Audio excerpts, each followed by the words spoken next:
A gente vai conversar agora para entender o que se sabe desse coronavírus e para explicar isso eu vou conversar com a Miriam Dalben Corradi, infectologista do Hospital Sírio-Libanês.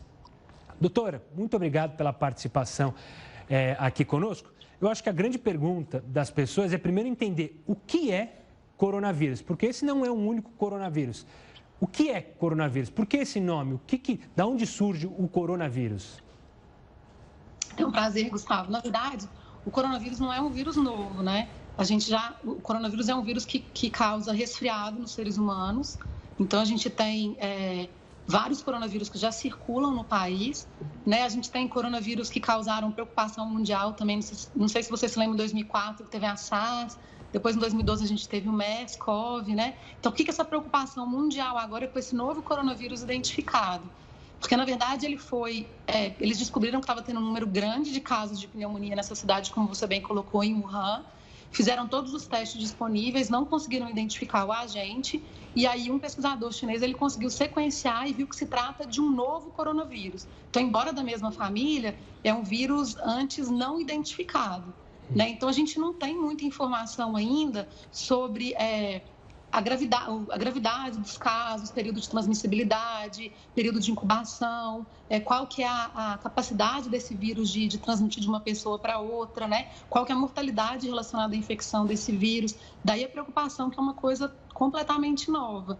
E daí também a atualização dos dados em tempo real, que acontece de forma tão rápida, como você mesmo colocou, né? Agora a gente já tem informação sobre o México, que a gente não tinha no período da tarde, né? Outra coisa importante é assim, existem coronavírus que circulam entre os animais, né? E raramente eles adquirem mutações que fazem com que eles consigam se transmitir para os seres humanos. E quando eles conseguem se transmitir de um ser humano para outro ser humano, daí a gente fica mais preocupado. E foi o que aconteceu agora, né? Agora, inicialmente os casos, eles estavam concentrados em pessoas que tinham frequentado aquele mercado que você falou. E agora a gente está tendo casos de pessoas que não tiveram contato com esse mercado, mas que tiveram contato com pessoas doentes. O que mostra para a gente que provavelmente agora o vírus adquiriu a capacidade de ser transmitido entre pessoas. Doutora, você falou dessa questão de incubação, que eu queria que você explicasse o que é o período de incubação para nós que somos leigos e também qual é a importância de descobrir da onde saiu o vírus. A gente falou, né, como você bem disse, no mercado de peixes, há suspeita que esteja relacionado a algum animal aquático, mas por que é tão importante saber da onde surgiu o vírus? Na verdade, para você evitar novos casos, né? Então, vou responder uma pergunta, depois a outra. Então, quando a gente teve, por exemplo, o SARS, em 2004, identificou-se que o vírus ele era transmitido a partir de gatos selvagens. E daí uma série de medidas foram tomadas para reduzir a chance das pessoas terem contato com esse tipo de gato selvagem, de se alimentarem desse gato selvagem e de adquirirem esse coronavírus do gato selvagem.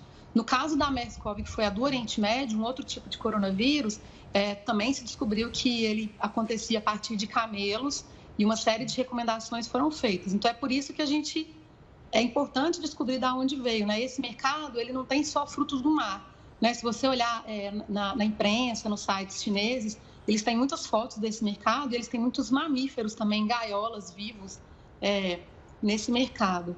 O período de incubação é o período entre o momento em que a pessoa tem contato com o vírus e adquire o vírus no corpo dela até o momento em que ela começa a manifestar a doença. Então, ela começa a ter sintomas da doença, né? Então, por que isso é importante? Hoje em dia, a gente acredita que o período de incubação desse coronavírus novo, né, dessa nova pneumonia, seja em torno de 14 dias, que é o período que a gente conhece dos outros coronavírus. E por que isso é importante? Para a gente definir caso suspeito ou não. Então, por exemplo, pessoas que estiveram em Wuhan há mais de um mês, muito provavelmente não são mais pessoas que a gente vai considerar suspeitas, porque já passou aquele período de incubação. Mas isso, obviamente, são suposições que a gente está fazendo, baseadas no conhecimento que a gente tem de outros tipos de coronavírus, né? Como eu te disse, a doença foi descoberta agora no dia 31 de dezembro, então ainda vão surgir muitos dados novos sobre essa nova infecção. Doutora, como você falou, essa questão de não é um único coronavírus, já existem outros coronavírus conhecidos, isso pode facilitar na hora de buscar uma vacina, uma cura, um tratamento a ser seguido para os médicos? Até Pode, né? Mas a gente tem que lembrar que os coronavírus que a gente conhece hoje, infelizmente, eles não têm um tratamento específico. Então, o tratamento que a gente oferece para o paciente é só o tratamento que a gente chama de suporte. Então, oferecer cuidados intensivos no UTI, se o paciente estiver muito grave, medicações sintomáticas, se ele tiver febre, se ele tiver dor. Né? A gente não tem um tratamento específico, infelizmente, ainda. E, infelizmente, a gente não tem vacina também ainda bem estabelecida para os coronavírus. Né? Existem algumas iniciativas aí de se estudar vacinas, mas a gente não tem nenhuma vacina disponível no momento para coronavírus, para esses que a gente já conhece. Uhum.